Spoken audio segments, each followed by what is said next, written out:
Hey everyone, and welcome back for another deep dive. Today we're going to be talking about a city that's been making headlines lately for its incredible retail resurgence. We've got this stack of articles all about what's happening in Indianapolis, and we're going to break down the key takeaways, the fascinating trends that are really reshaping the city. It's a really captivating story. Yeah. And I think it offers some really valuable insights for anyone who's interested in urban development or just fascinated by these kinds of transformations that are happening in cities all across the U.S. Yeah, whether you're an investor trying to spot the next hot opportunity or a business owner just looking for inspiration, or even if you're just someone who loves a good comeback story, Indianapolis is definitely a city to watch. Absolutely. So to kick things off, let's talk about the stat that really jumped out at me when I was going through all of this research. Okay. Indianapolis's retail vacancy rate is the lowest it's been in over 2 decades. Wow. Think about that for a second. Businesses are practically fighting over prime retail spots in this city. That's incredible.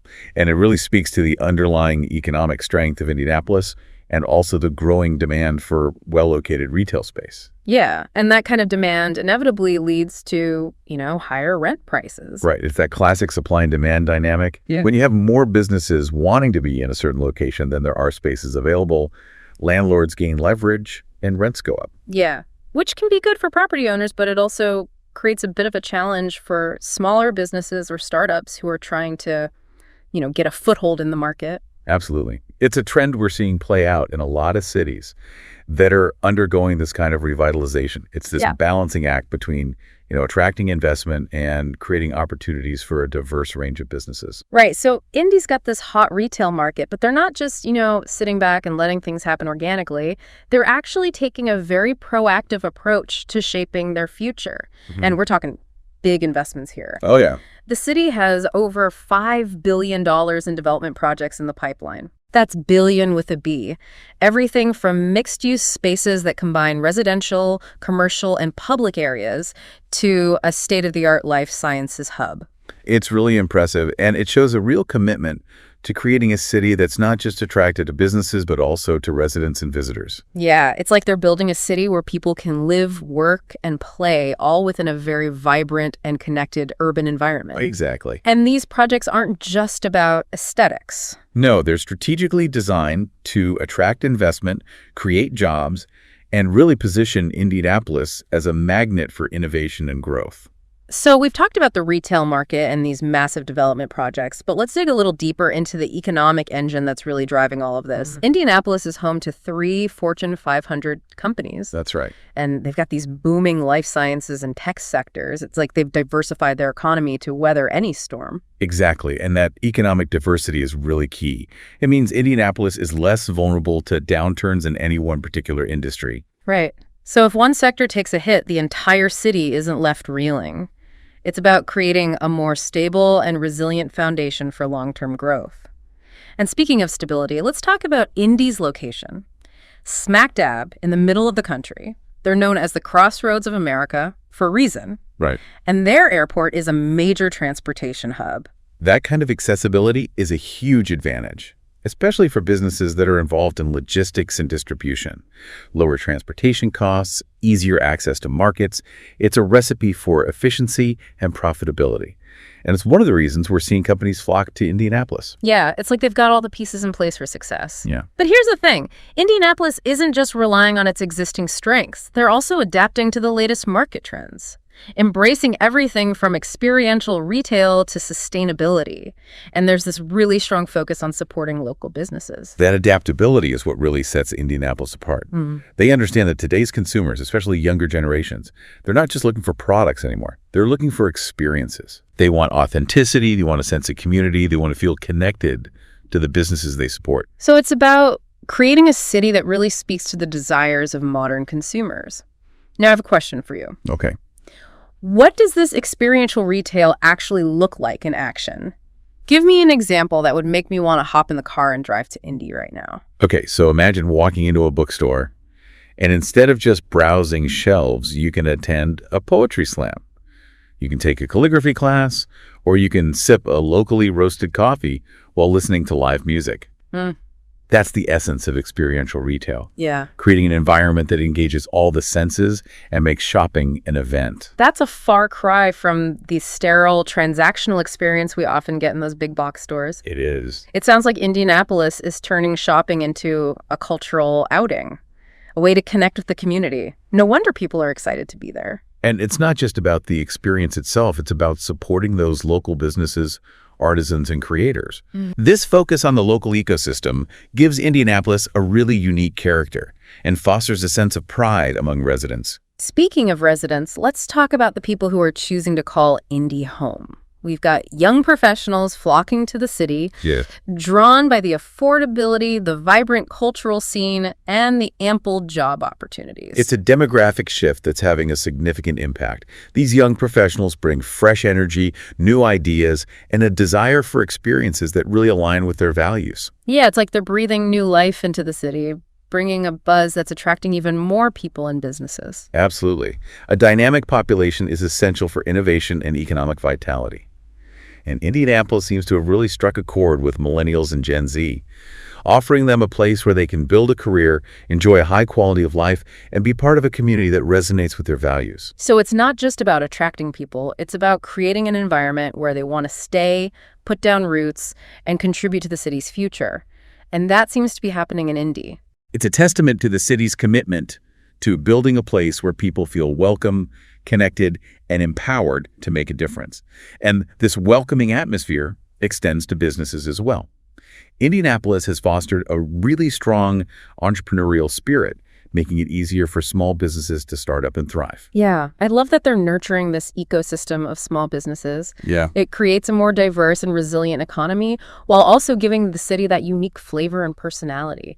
It's like they found a balance between attracting those big players and fostering local talent. It's a delicate balance, Right. and Indianapolis seems to be navigating it effectively. They understand that a thriving city needs both the stability of large corporations and the dynamism of small, independent businesses. Okay, so we've got this picture of Indianapolis as a city that's economically diverse, strategically located, adaptable to market trends, and attracting a young, vibrant population. What else should we be paying attention to as we dive deeper into their retail boom? Well, we can't forget about the foundation of it all: education and a strong labor market. Indianapolis boasts top-notch universities like IUPUI and Butler, which are churning out highly skilled graduates who are ready to contribute to the workforce. Ah, yes. The universities, they're more than just degree factories. Right. They're actively collaborating with local businesses to make sure that their curricula are aligned with the needs of the job market. Exactly. They're creating a pipeline of talent that's equipped with the specific skills and knowledge that businesses are looking for. Yeah. And this in turn contributes to Indianapolis's remarkably low unemployment rate. So we've got a talented workforce, a low unemployment rate, a welcoming environment for businesses. It's like a recipe for success. It's a powerful combination, and it's attracting businesses from all over the country. Companies are recognizing that Indianapolis offers a stable, skilled workforce and a business-friendly environment. And this influx of businesses further fuels that retail boom, creating a positive feedback loop that benefits everyone involved. It's a fascinating ecosystem that's driving Indianapolis's resurgence. But here's the question that's been on my mind. Could this be a model for other cities facing similar challenges? Exactly. Can Indianapolis's success be replicated? Yeah, What are they doing that other cities could learn from? that's a question worth exploring. Let's delve a bit deeper into some specific examples of how Indianapolis is putting these principles into action. I'm ready to get down to the nitty-gritty. What have we got? Let's start by taking a closer look at their strategic approach to urban development. The transformation of the city market is a prime example of how Indianapolis is breathing new life into historic spaces while also creating a blueprint for the future. Okay, let's paint a picture of this revitalized city market. What can people expect when they walk through those doors? Imagine a bustling marketplace housed in a beautifully restored building that dates back to the 1880s. It's a feast for the senses, with local vendors offering everything from fresh produce and artisan cheeses to handcrafted jewelry and unique gifts. It sounds like a delightful blend of old and new. But it's not just about preserving the past, right? They're also thinking about how to make the area around the city market a vibrant part of the city. Absolutely, they're embracing the concept of mixed-use development, which means integrating residential, commercial, and public spaces in a way that creates a walkable, vibrant community. So it's not just a place to shop, it's a place to live, work, and socialize. Right. It's like they're creating a mini city within a city. Exactly. And the city market is just one example of how Indianapolis is using strategic urban development to revitalize its downtown and attract residents and businesses alike. I'm starting to see how all these pieces fit together. The economic diversity, the strategic location, the focus on experiential retail, the vibrant cultural scene, the influx of young professionals, and now this smart approach to urban development. It's like a symphony of factors working in harmony to create this Indianapolis Renaissance. It's a fascinating case study in how a city can leverage its strengths, adapt to changing trends, and create a sustainable path for growth. And as we delve deeper into the specifics, we'll uncover even more insights that could be valuable for anyone interested in urban development, economic growth, or simply understanding how cities are evolving in the 21st century. So are you ready to keep exploring? Absolutely. Let's continue our deep dive into Indianapolis. So, we talked about strategic urban development being one of those key drivers of the retail boom in Indianapolis. And one really fascinating example of that is the transformation of the city market. And you mentioned a blend of old and new. Well, that's exactly what they're going for. Okay, so I'm picturing this beautifully restored building from the 1880s, but what's happening inside? What makes it more than just a cool old building? Well, imagine this. You're strolling through a bustling marketplace filled with local vendors, artisan foods, unique shops, all housed within this architectural gem. That's the vision for the revitalized city market. That sounds amazing, a true community gathering place. But what about the surrounding area? How does it fit into the bigger picture of downtown Indy? Well, that's where the mixed-use concept comes into play. They're not just focusing on the market itself, but the $175 million redevelopment plan includes high-density residential and commercial spaces around it. So the idea is to create this vibrant, walkable district where living, working, and playing all seamlessly intertwine. So it's not just about preserving the past, it's about creating a future where history and progress can coexist. I love that. But let's talk about another project that really caught my eye in the research, the One Health Innovation District. It sounds like they're going all in on the life sciences. It's not just a hub. It's an entire district designed to foster collaboration and innovation in the life sciences sector. Think about it. You've got Elanco Animal Health's headquarters as an anchor. You have a partnership with Purdue University, and this real focused effort to attract top talent, startups, research institutions, all within this dedicated space. So it's like they're creating a mini city within a city specifically designed to attract a certain industry and all of its supporting players. Is that a common strategy in urban development these days? It's becoming increasingly popular, especially for cities that are looking to establish themselves as leaders in specific sectors. And it's not just about the businesses themselves, it's about creating an ecosystem where innovation can flourish. And that innovation often spills over into other areas of the city, right? It's like a ripple effect. Exactly. And speaking of connections, we can't overlook the importance of transportation infrastructure in all of this. Indianapolis is investing heavily in ensuring seamless connectivity, both within the city and beyond. You're talking about their top-rated airport, the fact that they're a major transportation hub. That, and they're constantly improving their public transportation system, making it easier and more convenient for people to get around. Think about it from the perspective of someone who lives and works in Indianapolis. Easy access to public transportation means less reliance on cars, which translates to less traffic congestion, a more sustainable lifestyle. It's like they're playing a giant game of chess, thinking several moves ahead, and really positioning Indianapolis for long-term success. They're not just reacting to problems, they're anticipating them and creating solutions. And they're not afraid to adapt their strategy as the game changes. One thing that really impressed me in the research was Indianapolis's embrace of market trends. They're not just following the crowd, they're leading the way in areas like experiential retail and sustainability, which we touched on earlier. You mentioned a bookstore with poetry slams and coffee shops. What other examples of experiential retail are happening in Indy? I need to add some things to my must-visit list. How about a store where you can customize your own perfume? Or attend a workshop on making artisanal chocolates? Or a clothing boutique that doubles as an art gallery, showcasing the work of local artists? Indianapolis businesses are getting really creative, offering these unique experiences that go beyond just that traditional transaction. So it's about creating an environment that's engaging, memorable. It's like turning shopping into an adventure, a way to discover new things and connect with people who share your interests. Exactly. And let's not forget about the sustainability angle. Indianapolis is really encouraging businesses to adopt eco-friendly practices. Everything from using sustainable materials to reducing waste.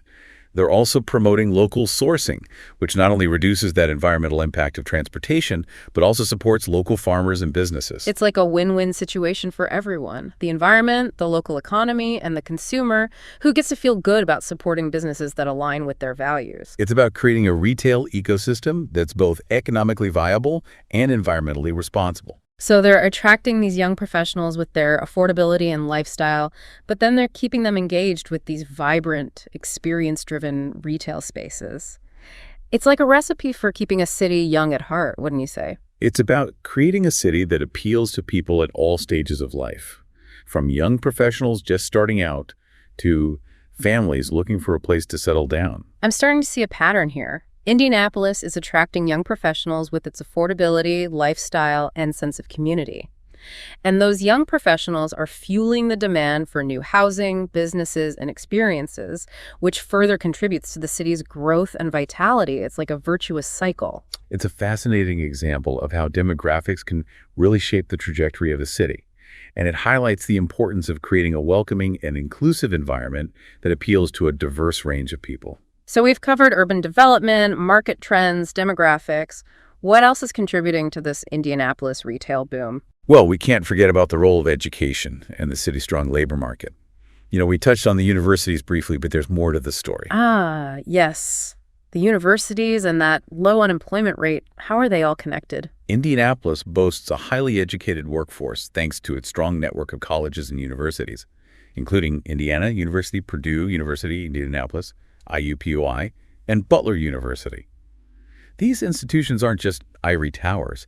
They're actively engaged in the community and collaborating with local businesses. So it's not just about getting a degree, it's about gaining practical skills and knowledge that can be applied in the real world. What are some examples of these collaborations?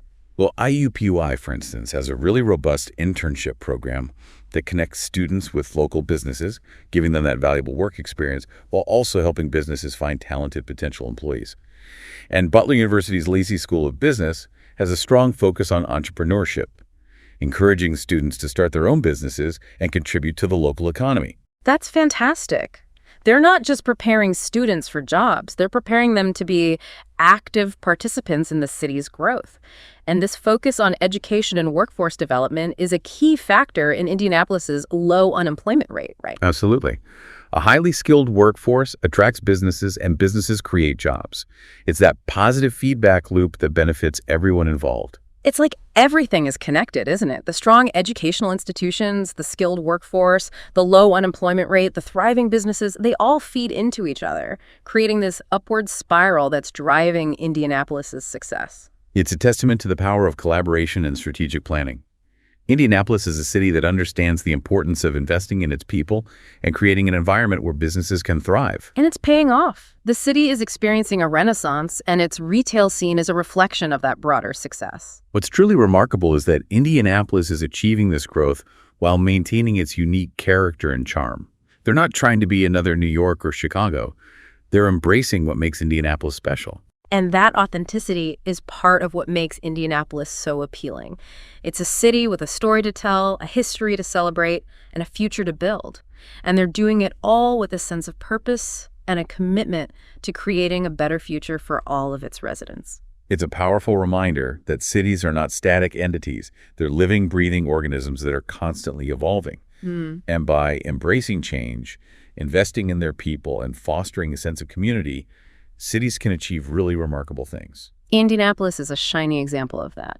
But let's not forget, There's always more to this story. Exactly. And we still got some more ground to cover in our deep dive into Indianapolis's retail boom. Let's talk about these specialty spaces that are popping up all over the city. What makes them so special, and why are they playing such a crucial role in Indy's success story? So we've talked about these big development projects, citywide initiatives, but what about the smaller spaces that really give a city its personality? You know those unique spots where you can find those one-of-a-kind items, experience something totally new, those hidden gems that make a city worth exploring? You're talking about those specialty spaces, right? The Yes. boutique shops, the artisan markets, the co-working spaces that are popping up all over Indianapolis. They're not just places to shop or work. They're becoming these community hubs that foster connection and creativity. Exactly. And they're playing a huge role in Indianapolis's retail boom. Remember those incredibly low vacancy rates we talked about? Yeah. Well, it's not just a matter of supply and demand. It's also about the types of spaces that are in high demand. And increasingly, those spaces are the ones that offer something different, something unique, something you can't find just anywhere. It's like people are craving authenticity, a sense of discovery. They want to support local businesses, find items with a story behind them, and be part of a community that shares their values. Exactly. And that's where specialty spaces shine. They offer that curated experience, that connection to the people behind the products, and a sense of belonging that you don't get from shopping at a big box store. You know, one example that really stood out to me in the research was the Indy Winter Farmers Market. It sounds like a perfect embodiment of this trend. Can you tell me more about it? Absolutely. The Indy Winter Farmers Market is this vibrant gathering place where local farmers and artisans come together to showcase their products. You can find everything from fresh produce and baked goods to handmade jewelry and artwork. Right. But it's more than just a place to shop. It's an opportunity to connect with the people who grow your food, create the items you use every day. It's like a celebration of local talent, community spirit, all wrapped up in a warm, inviting atmosphere. I can see why people would flock to a place like that, even in the middle of winter. It's a testament to the power of community and that desire for authentic experiences. And it's not just happening at the farmers market. You see it in the co-working spaces that are fostering collaboration and innovation, the boutique shops that are offering personalized service and unique products, the art galleries that are showcasing the work of local artists. So it's like this network of specialty spaces is creating this vibrant tapestry that weaves together creativity, community, and commerce. And that seems to be a key part of what makes Indianapolis so appealing. Absolutely. These spaces are not just good for the economy, they're good for the soul of the city. They create a sense of vibrancy, community, and authenticity that attract residents and visitors alike. And what's interesting is that the city of Indianapolis seems to be actively supporting this trend. They're not just letting it happen organically.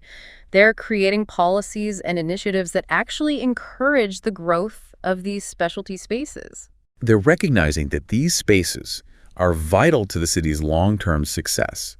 They attract talent, they foster innovation, and they create this unique sense of place that really sets Indianapolis apart from other cities. It's like they're saying, we want to be a city where creativity flourishes, where small businesses can thrive, and where people feel connected to their community. And that's a powerful message to send, not just to residents, but also to people who are maybe considering moving to Indianapolis or investing in the city. It's a message that resonates with the values of today's consumers and entrepreneurs. People are looking for more than just a place to live or work. They're looking for a place that inspires them, connects them, and empowers them to make a difference. And Indianapolis is creating that kind of environment. So as we wrap up our deep dive into Indianapolis's retail boom, what's the key takeaway for our listeners who are, eager to apply these insights to their own lives or businesses? The success of Indianapolis reminds us that cities are not just concrete jungles. They're living ecosystems that thrive on innovation, collaboration, and a shared vision for the future. It's about creating a place where people want to be, a place where they can connect with others, pursue their passions, and contribute to something larger than themselves. It's a powerful reminder that cities are ultimately about people. Exactly. And by investing in their people, fostering a sense of community, and embracing that unique character of their city, leaders can create a vibrant, thriving environment that benefits everyone. Indianapolis is showing us the way. They're demonstrating that it's possible to create a city that's both economically successful and deeply fulfilling for its residents. And that's a lesson worth learning for anyone who cares about the future of our cities. So that wraps up our deep dive on Indianapolis. Make sure you subscribe so you don't miss out on our next conversation where we'll be exploring another fascinating topic. Thanks for joining us. Get in touch with Allies Commercial Realty at info@alliescommercialrealty.com to find your ally in commercial real estate.